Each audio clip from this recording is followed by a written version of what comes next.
अवसर आया कि अम्बेडकर साहब की मूर्ति का यहाँ जो है आज प्रतिष्ठा हो गई है और ये बड़ी खुशी की बात है।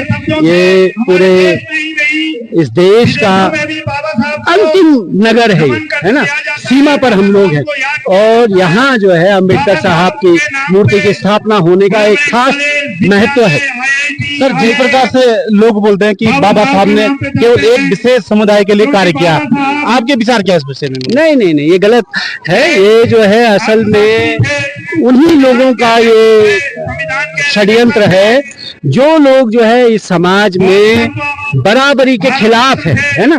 जो लोगों ने इस समाज को जो है ऐसी भेदभावपूर्ण बनाए रखा, वही इस बात को कहते हैं। अन्यथा जो संविधान है वो तो हम सबकी ताकत है, वो सब वर्गों का, सब समाज के सब लोगों का जो है उसमें कानून है, उसमें अधिकार है। अब मौलिक अधिकार है तो सबके लिए अधिकार है ना। उसमें कानून के समक्ष सब बराबर है। या वोट का अधिकार लोगों को मिला तो सबको मिला। अब उसमें हिंदू कोड बिल है तो हिंदू कोड बिल जो है वो हिंदू धर्म में जो महिलाएं थी उनको उस पर अधिकार मिला, तो केवल वो सवर्ण महिलाओं को मिला, ऊंचे वर्ग की महिलाओं को भी मिला, पढ़ने का अधिकार हुआ। तो जो है संविधान में जो ताकत बाबा साहेब ने दी तो श्रमिकों को भी मिली, उससे जो काम करने वाले लोग हैं, मजदूर वर्ग है, उनको भी ताकत मिली, महिलाओं को मिली। और खास तौर पर इस समाज में जो सबसे शोषित तबका था, जिसका जो है हजारों साल से जिसको दबा के रखा गया, उसको निश्चित तौर पर संविधान से अधिकार मिला। न सिर्फ वोट देने का अधिकार मिला बल्कि बराबरी का अधिकार मिला। लेकिन ये कहना कि अम्बेडकर साहब किसी खास वर्ग, किसी खास जाति के आदमी, ये गलत बात है। ये उनकी जो छवि है, उनका जो कद है, उनका जो व्यक्तित्व है, उसको कमतर करके देखने की बात है। अन्यथा अम्बेडकर साहब न सिर्फ भारतवर्ष में, इसी देश में नहीं लेकिन विश्व में भी वो जो है लोगों को अधिकार देने के लिए, लोगों के मानवतावाद के लिए जाने जाते हैं। और यही नहीं, भारत में विदेशों में उनकी मूर्तियां लगी है ना। बहुत सारे विश्वविद्यालयों में, बहुत सारी जगह दुनिया में अम्बेडकर साहब की मूर्ति है, उनका फोटो है।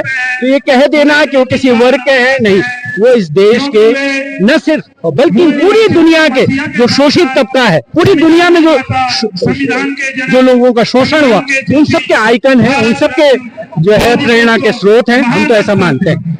यहाँ पे हमारे समाज सेवक अतुल सभी जी है, बहुत ही अच्छे समाज सेवक है। इन्होंने हर कार्य अपनी पूरी ईमानदारी से निभाया। और यहाँ पे बगल पे हमारे डिमरी जी है, डिमरी जी से ही पूछते हैं। डिमरी जी, सबसे पहले तो आपका हमारे चैनल में बहुत बहुत स्वागत है। आप क्या कहना चाहते हैं? बाबा साहब ने जो है जो संविधान बनाया है हमारे लिए, ने सभी लोगों के लिए संविधान बनाया है। यही नहीं कि देश विदेश में भी जो है बाबा साहब अम्बेडकर ने जहाँ जहाँ पढ़ाई लिखाई की, उसके बाद भी जो है उन लोगों ने जो संविधान बनाया वो सबके लिए है। तो गरीब से गरीब तत्व के लिए भी उनके लिए सबको समान जो है जो सब बना रहे। यहाँ पे हमारे लाता गांव के सरपंच धर्मेंद्र राणा जी है। राणा जी, जिस प्रकार से आज यहाँ पे लोगों की वर्षों से इंतजार था कि हमारी जोशीमठ क्षेत्र में बाबा साहब की एक मूर्ति लगी, वो क्षण आज आ गया है।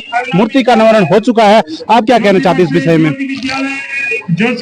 जो आज बाबा साहेब की मूर्ति अनावरण हुई है उसके लिए बहुत बहुत धन्यवाद, क्योंकि लोगों का जो सदियों पुराना इंतजार था वो आज खत्म हो चुका है। जो लोगों की इच्छा थी, जिज्ञासा थी, वो आज पूरी हो चुकी है। ये एक ऐतिहासिक पल है जोशीमठ के लिए, पूरे जोशीमठ पैनखंडा क्षेत्र के लिए कि ऐतिहासिक क्षण है। तो जो बाबा साहेब ने किया है वो